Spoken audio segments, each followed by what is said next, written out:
Muito obrigada a todos vocês. Sentar e ouvir alguém por tanto tempo é algo muito importante. Porque quando você senta e ouve alguém, isso requer que você mantenha a paciência. É isso que eu acho. Na verdade, tenho 26 anos. Em 2011, fui jogada para fora de um trem em movimento por alguns ladrões. Também fui campeã de vôlei. Em 2011, eu estava usando uma corrente de ouro. E alguns ladrões me jogaram para fora de um trem em movimento. Eu estava viajando de Lucknow para Delhi. Era um compartimento geral. Havia muitas pessoas. Ninguém tentou intervir. Ele está no espírito do jogador. Não desistir facilmente, nem mesmo depois de uma luta. Até eu resisti. Havia 4 ou 5 deles. E eles me jogaram para fora de um trem em movimento. Foi uma pena que, ao mesmo tempo, outro trem estava passando na linha adjacente. Primeiro bati naquele trem e depois caí nos trilhos. Os 2 trens passaram. Depois de um tempo, quando tentei me levantar, vi que minha perna tinha sido cortada. Levantei minha coxa e vi que estava pendurada junto com o jeans, com sangue escorrendo. Os ossos da outra perna estavam todos quebrados e tinham saído. A noite toda, fiquei gritando de dor nos trilhos, clamando por ajuda. Há pequenas pedras lá. Ninguém veio me resgatar. A noite toda, gritando tanto, que não conseguia mais enxergar. Quando um trem passava, os trilhos vibravam, e não só isso, eu tinha companhia. Você deve ter visto pequenos ratos nos trilhos da ferrovia. Eles agora estavam mastigando minha perna machucada. Minha consciência cerebral estava funcionando. Eu estava totalmente ciente, mas não havia movimento em meu corpo. A cada segundo eu pensava em como poderia me salvar. A noite toda passou. De manhã, alguns moradores me levaram para o hospital distrital de Bareilly. Foi aqui que aconteceu. De manhã, quando os moradores me levaram para o hospital distrital, o farmacêutico, o médico, e todos estavam discutindo entre si. Que eles não tinham anestesia ao sangue, e se eles quisessem começar meu tratamento, como poderiam começar? Embora eu pudesse ver, eu podia ouvir tudo isso. De onde tirei forças, nem eu sei. Eu disse: Senhor, minha perna inteira está esmagada. E por tanto tempo eu fiquei nos trilhos, e suportei a dor. Mas para o meu bem, você agora vai cortar minha perna. Talvez você não acredite nisso, ou você nunca teria visto isso antes, que o médico ou farmacêutico doou seu próprio sangue para salvar um paciente. Depois de ouvir o que eu tinha a dizer, o médico e o farmacêutico deram uma unidade de sangue cada um e amputaram minha perna sem nenhuma anestesia. Até hoje, eu sinto essa dor. Toda vez que eu falo, eu sinto toda essa dor. Depois disso, quando a mídia descobriu, as pessoas ficaram sabendo que Arunima é uma jogadora nacional. Fui então admitida no King George Medical College, em Lucknow, de Lucknow, para o Trauma Center em Delhi. Na intervenção do ministro do esporte, tudo estava indo bem. Por ser uma jogadora, eu comecei a receber um bom tratamento. Fiquei em tratamento no hospital por cerca de 4 meses. Depois do hospital, quando comecei a melhorar depois de cerca de 25 dias, olhei os jornais, todas as histórias distorcidas. Arunima não tinha passagem de trem e pulou de um trem. Ela foi rejeitada pela família e até mesmo Arunima tentou suicídio. Para uma garota cujo membro foi amputado, o futuro é desconhecido. Se ela ficará em uma cadeira de rodas ou muleta. Na medida em que minha coluna teve 3 fraturas, eu nem sabia se algum dia sairia da cama. Você só pode imaginar o que deve estar passando pelo meu coração e mente. Você pode imaginar a situação da família cuja jovem está passando por tal situação. Eles dizem: onde há uma vontade, há um caminho. Na cama do hospital, decidi. Eu estava gritando o que eu tinha a dizer. Tudo o que estava acontecendo era de um nível tão alto. E eu, sendo de uma família de classe média, estava gritando o que eu tinha a dizer, mas ninguém estava ouvindo. Do meu coração, mente e alma, eu tomei uma decisão. Está tudo bem. Hoje é seu dia. Um dia será a minha vez. E eu provarei quem eu sou. Provarei quem eu era. Na cama do hospital, eu decidi, não vôlei, mas o jogo mais difícil da vida. Então escolhi montanhismo. Dizer e fazer há uma grande diferença. Quando pensei sobre montanhismo pela primeira vez e compartilhei com as pessoas, a coisa mais importante era obter treinamento sob orientação adequada antes. Foi uma grande coisa para mim levantar esse dinheiro. Quando compartilhei com as pessoas que queria seguir o montanhismo e queria tentar o Everest, todos me perguntaram se eu tinha enlouquecido. Você nunca vai poder fazer montanhismo. Uma perna é artificial e a outra tem uma haste. Você perdeu a cabeça? Sua coluna também está fraturada. Você é louca, esqueça isso. Arrume um emprego e aproveite sua vida. O maior problema com as pessoas é que elas só olham para o seu eu físico. Elas olham para as minhas pernas. O que está acontecendo com a minha consciência que ninguém sabia. O que eu sinto hoje? Tenho observado e aprendi tantas coisas boas aqui. Você ouviu de tantos grandes palestrantes e até eu estou falando com você hoje. Não importa o quanto eu seja capaz de motivá-lo. Não importa quantas coisas eu compartilhe. Mas o que eu sinto é o maior motivador. É você mesmo. No dia em que o eu interior estiver desperto em direção a qualquer objetivo, ninguém poderá impedi-lo de alcançá-lo. Não estou dizendo coisas que são tiradas de livros. Eu experimentei cada momento.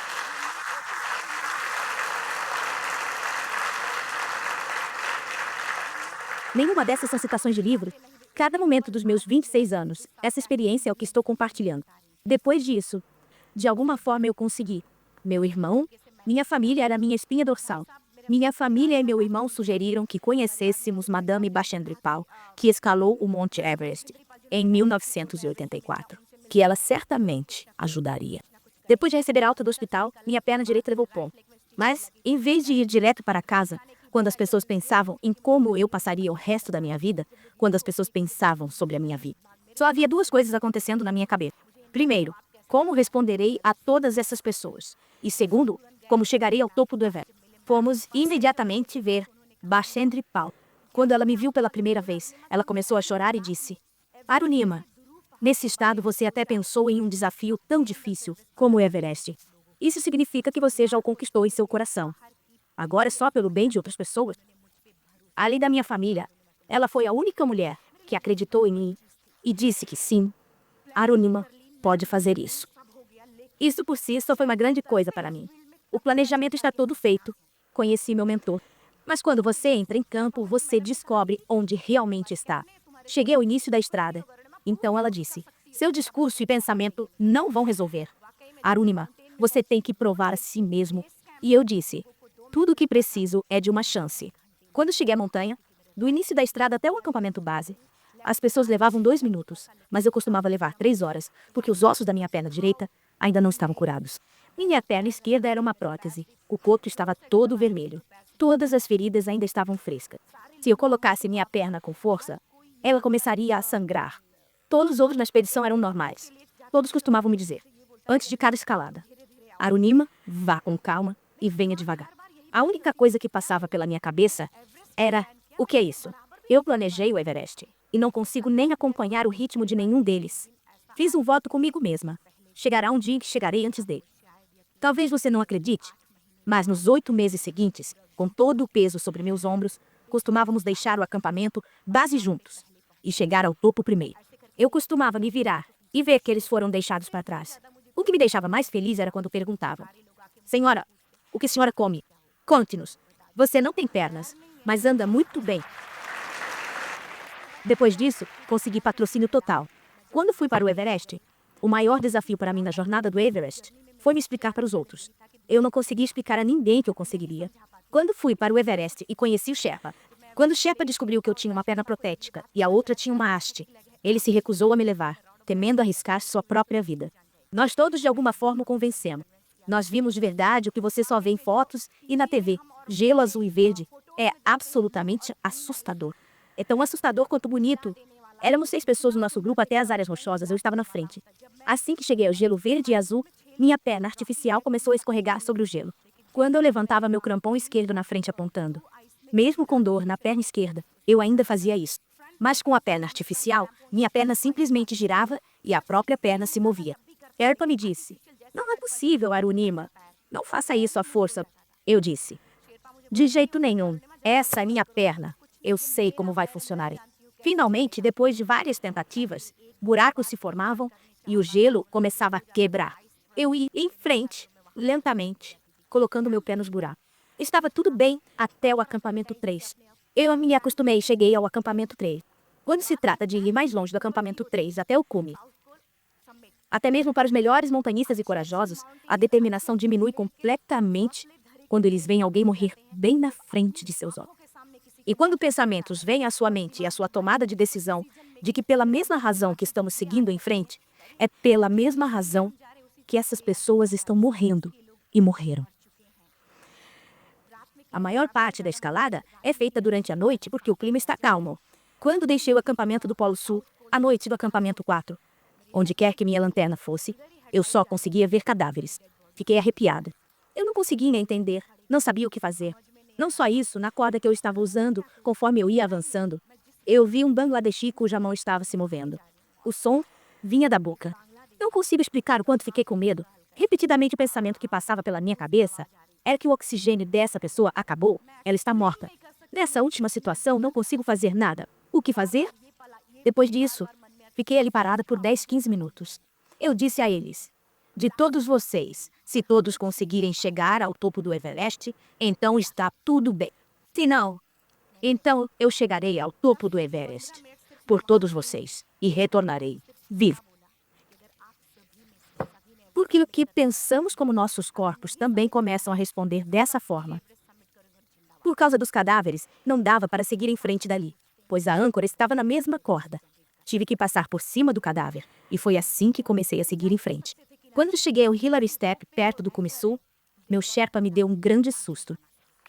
Arunima, volte. Seu oxigênio está acabando. Logo depois do Hillary Step fica o cume do Everest. Só uma pequena subida. Imagine estar tão perto do seu alvo e alguém lhe diz para voltar. Imagine como seria essa sensação. Eu disse: o que você está dizendo? Eu não vou voltar. Ele disse que você ainda tem o resto da sua vida. Tente novamente. Você eventualmente chegará ao topo do Everest. Eu disse não. Você não tem uma chance de ouro como essa repetidamente. Depende de você se você vai arriscar ou desistir.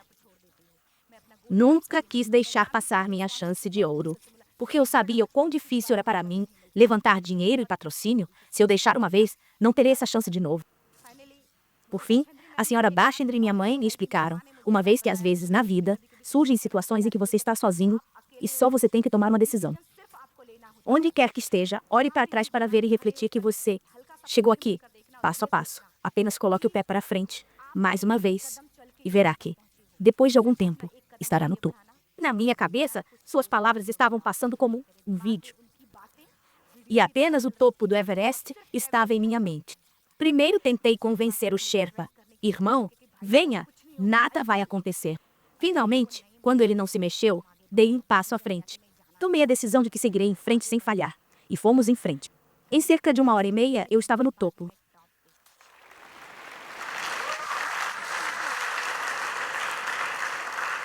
Não é só isso. Até hoje, toda vez que falo, eu sinto isso. Fico arrepiada. Sinto vontade de levantar as duas mãos e gritar bem alto. Devo tão alto que posso dizer a todos que hoje estou no topo do mundo. Digam às pessoas que pensam assim. Em primeiro lugar, uma mulher. Em segundo lugar, um deficiente. E em terceiro lugar, de uma família de classe média não pode fazê-lo. Aquelas pessoas que depois de perder uma vez não querem lutar novamente. Aqueles que pensam que não conseguem fazer nada depois de falhar. Gritar do topo e dizer a todas essas pessoas que não, você pode fazer tudo. É tudo como você pensa. Uma pessoa é deficiente apenas fisicamente, não da mente. Se uma pessoa é deficiente da mente, então as pessoas normais também são deficientes na mente. Eu queria gritar bem alto e dizer isso. Pedi ao Sherpa para tirar uma foto minha porque todo mundo faz isso. Você tem a noção do valor de uma bandeira nacional quando está assim. Eu também fiquei muito feliz. Abracei a bandeira e pedi uma fotografia e ele respondeu: você enlouqueceu? Seu oxigênio pode acabar a qualquer momento, desça. Mas eu disse não e pedi para ele tirar uma foto. Ele tirou uma foto. Na próxima vez, ele ficou tão bravo quando eu pedi. Irmão, faça um vídeo também. Na altura de 8.848 metros, e meu oxigênio está acabando. Hoje eu estou rindo junto com você porque aqui há oxigênio suficiente. E na altura de 8.848 metros, se alguém pedisse ao Sherpa para filmar um vídeo, ele ficava preocupado. Você enlouqueceu? Você morre aqui, eu vou descer. Eu disse, não, nada vai acontecer. Você faz um vídeo. De alguma forma eu o convenci. Eu tinha levado 4 a 5 pares de baterias comigo, uma câmera descartável e uma câmera reserva, que se uma não funcionasse, outra funcionaria. Talvez vocês estejam se perguntando por que essa garota correria um risco tão grande. Ela poderia perder a vida a qualquer momento, mas eu corri esse risco porque eu queria. Eu também estava mentalmente preparada para não voltar viva. Eu queria que se eu não voltasse viva, esse vídeo. Eu disse ao Sherpa para entregar este vídeo na minha Índia, para que ele chegasse ao jovem. porque eu queria isso.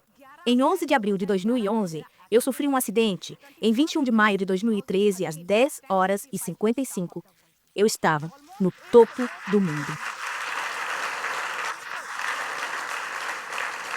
Dentro de 1 a 2 anos. Como? Da mente e do coração para ter sucesso? Essa missão tinha se tornado minha vida. Tinha se tornado minha obsessão. Tinha se tornado minha paixão, minha insistência. Dormindo, ou acordada ou sentada, eu só conseguia ver o Everest diante dos meus olhos. Eu sinto que, se alguém quer atingir seu alvo, até que da mente a loucura venha, isso não vai acontecer. Finalmente, ele também fez um vídeo. Agora ele estava me pedindo para correr rapidamente. Quando eu estava no topo, havia mais algumas pessoas lá. Às 10 horas e 55, eu cheguei ao cume do Everest. Se alguém tenta depois das 11, chamamos isso de tentativa de suicídio. Assim que comecei a descer, a maioria das mortes acontece na descida do Everest.